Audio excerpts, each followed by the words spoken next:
o'clock in the morning. Sun is shining, birds are singing. I am sleeping in my bed. And then, beep, beep, beep. And I turn off the alarm clock. Immediately after that, I hear my daddy's voice. He's saying, Akbota, are you coming? I don't know, Daddy. I'm thinking.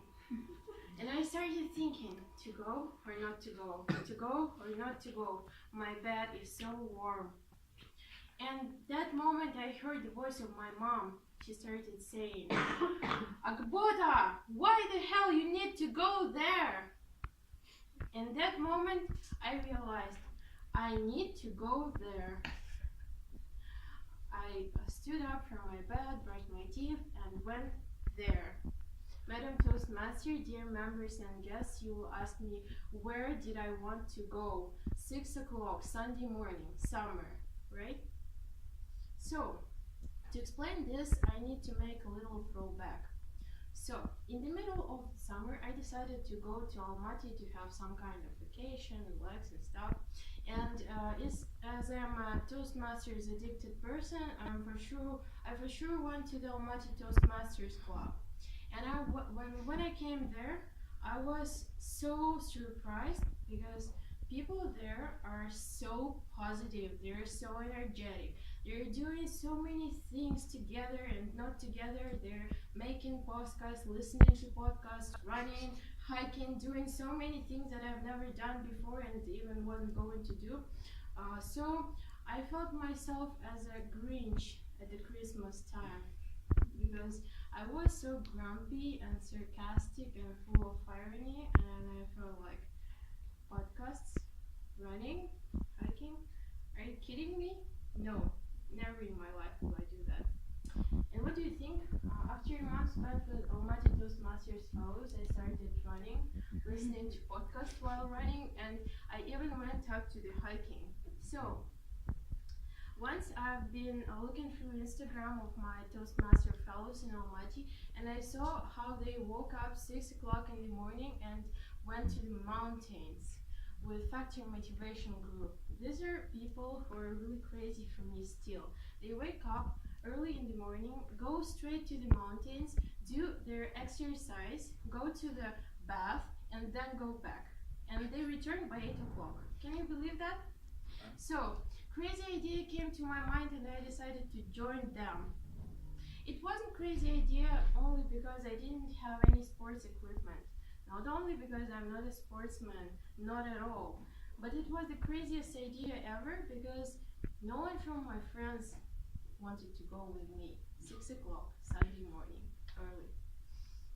So, as you remember, I was there, and by the moment when we reached Medeo Plateau, right behind those stairs, I looked there, I looked upwards, and I thought like, I'm a Po from Kung Fu Panda. I thought, stairs, my greatest enemy.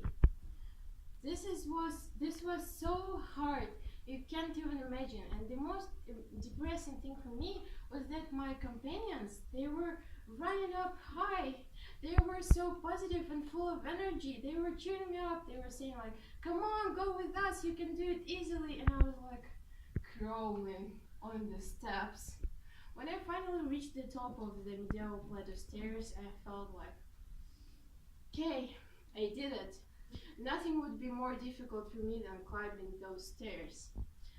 Never have been so mistaken in that day.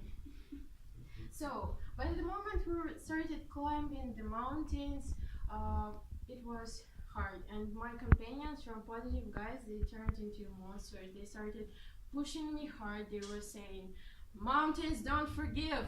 You should follow us or you will die here. And I was like, wow. Because my lungs were burning, my feet were suffering from pain, I was lack of oxygen, it was so hard for me. And one moment I stopped and I said, sorry guys, I'm not going with you. It's too hard for me. I'm resting here until I can go back home myself. So thank you for everything, it was so good. So I was staying there in the middle of nowhere alone, looking downwards, thinking, how can I go there alone? And one man approached me. He was from our group. He came to me and he said, don't give up.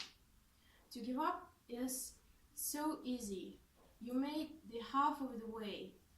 Just go with us. I looked at that man. He was with his 2 daughters. One was 5 years old and second was 8. And I said, okay, I'm going. I won't lie and tell that it was easy for me, that I was running happily after that man. I was still suffering and dying. I was looking at his Iron Man backpack and I thought like, okay, I can do it, I can do it.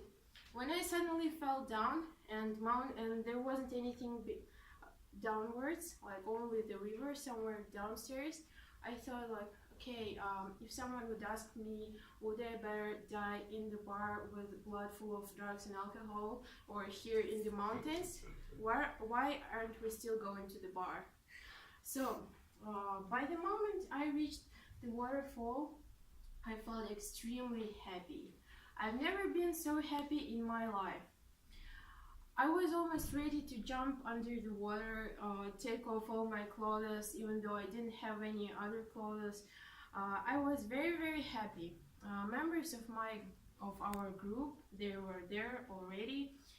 They started cheering me up. Don't be sad, like you did it, even though you came the last one. I said, well guys, I'm so happy that I'm here, like don't cheer me up, I feel great. I feel really great. So on my way back home, I was moving in my own pace. I met cool people, we were taking pictures, and I started thinking, okay, like he lied to me, he said it's only the half of the way. And I thought, wow, why he did this? It wasn't even a third of the way.